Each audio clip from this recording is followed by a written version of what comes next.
السلام علیکم ورحمۃ اللہ سامعین کرام، آج ہم بات کرنے والے ہیں ایک ایسے گناہ، ایسے کبیر فعل کے بارے میں کہ جس فعل کو کرنے سے بندے کا نکاح ٹوٹ جاتا ہے، نکاح فاسد ہو جاتا ہے اور اس کی بیوی ہمیشہ ہمیشہ کے لیے اس بندے پر حرام ہو جاتی ہے۔ سامعین کرام، وہ گناہ کون سا ہے؟ بہت سارے لوگ اس گناہ کو نہیں جانتے اور اس گناہ کو، اس فعل کو کر گزرتے ہیں۔ وہ لا علمی میں رہتے ہیں، حالانکہ ان کی بیوی ان پر حرام ہو چکی ہوتی ہے اس گناہ کی وجہ سے، اس فعل کی وجہ سے، مگر ان کو علم نہیں ہوتا، وہ ہمیشہ حرام کے مرتکب ہوتے ہیں، کیونکہ جب آپ کی بیوی آپ پر حرام ہو گئی، آپ کا نکاح ٹوٹ گیا، اب آپ کا بات کرنا اپنی بیوی سے وہ بھی گناہ ہے، آپ کا ہم بستری کرنا اپنی بیوی سے تو یہ زنا میں آ جاتا ہے، کیونکہ وہ تو آپ کے نکاح میں ہے ہی نہیں۔ شریعت میں اس کا حکم یہ ہے کہ وہ اب آپ سے جدا ہی علیحدہ کر لے، وہ آپ کے نکاح میں نہیں ہے، آپ کا نکاح ختم ہو چکا ہے، تو وہ آپ کے لیے غیر محرم بن گئی ہے۔ تو اس لیے اب آپ اس کو چھوئیں گے یا اس کے ساتھ ہم بستری کریں گے یا اس کے ساتھ بات کریں گے تو بھی آپ گناہ کے مرتکب ہوں گے۔ اب سنیے کہ وہ گناہ کون سا ہے، وہ ایسا فعل کون سا ہے کہ جس کو کرنے سے اتنا بڑا نقصان ہو جاتا ہے کہ بندے کا نکاح ٹوٹ جاتا ہے۔ سامعین کرام، وہ ایسا باریک، ایسا نازک مسئلہ ہے کہ اس کو آپ سمجھے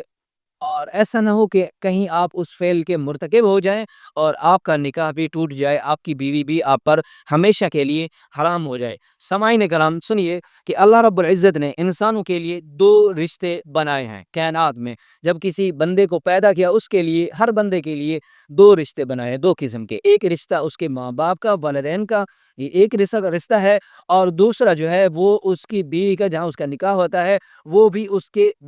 والدین، روحانی والدین کی صورت میں آ جاتے ہیں۔ تو یہ دو رشتے بنے، ایک والدین کا رشتہ اور ایک بیوی کے گھر والوں کا سسرال کا رشتہ کہلاتا ہے۔ ان رشتوں کے ساتھ شریعت نے انسان پر کچھ قیود، اصول ثابت کیے ہیں، نازل کیے ہیں کہ جن کو ضرور ہی مد نظر رکھنا ہوتا ہے ان رشتوں میں،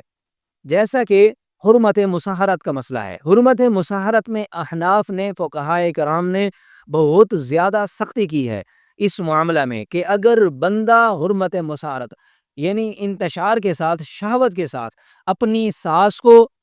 شہوت کے ساتھ چھو لے، اس حالت میں کہ اس کے جسم کی حرارت اس کو محسوس ہو، تو اس صورت میں اس بندے پر اس کی بیوی حرام ہو جاتی ہے۔ اس طرح اگر لڑکے کے والد نے، یعنی لڑکی کے سسر نے لڑکی کو شہوت کے ساتھ چھوا ہے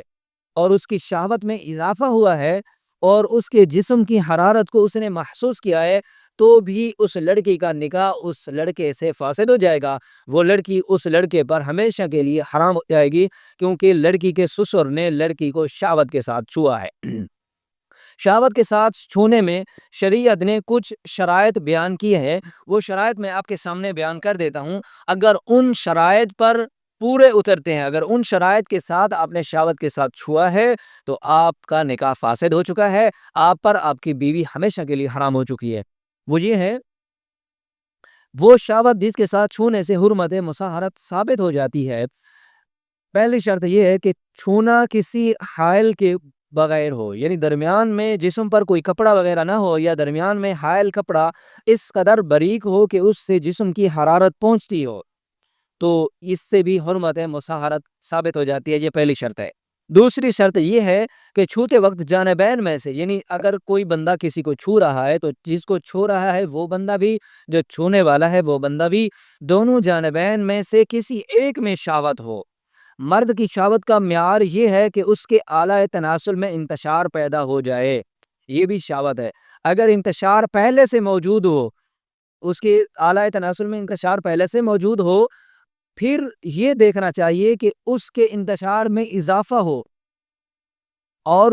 بیمار اور بوڑھے مرد جن کو انتشار نہیں ہوتا، اور عورتوں کے لیے شہوت کا معیار یہ ہے کہ دل میں ہیجان کی کیفیت پیدا ہو، دل میں میلان کی کیفیت پیدا ہو۔ دل کا ہیجان اگر پہلے سے ہو تو اس میں شہوت کا اندازہ یہ ہے کہ جب ہاتھ لگے تو اس کی شہوت میں، اس کے میلان میں، اس کے ہیجان میں زیادہ اضافہ ہو، تو یہ بھی شہوت کی حرمت مصاہرت کی دوسری شرط ہے۔ اس کے پائے جانے سے بھی آپ پر حرمت مصاہرت ثابت ہو جاتی ہے۔ تیسری شرط، شہوت چھونے کے ساتھ ملی ہوئی ہو۔ اگر چھوتے وقت شہوت پیدا نہ ہو پھر بعد میں شہوت پیدا ہو تو اس کا اعتبار نہیں ہوگا۔ اگر آپ نے اپنی ساس کو چھوا ہے یا سسر نے اپنی بہو کو چھوا ہے تو چھونے کے وقت تو شہوت نہیں تھی، مگر چھونے کے بعد وہ ذہن میں خیالات آئے تو پھر شہوت پیدا ہو گئی، تو اس سے حرمت مصاہرت ثابت نہیں ہوگی، اس سے آپ کا نکاح فاسد نہیں ہوگا۔ چوتھی جو شرط ہے وہ یہ ہے کہ شہوت ختم ہونے سے پہلے انزال نہ ہو گیا ہو۔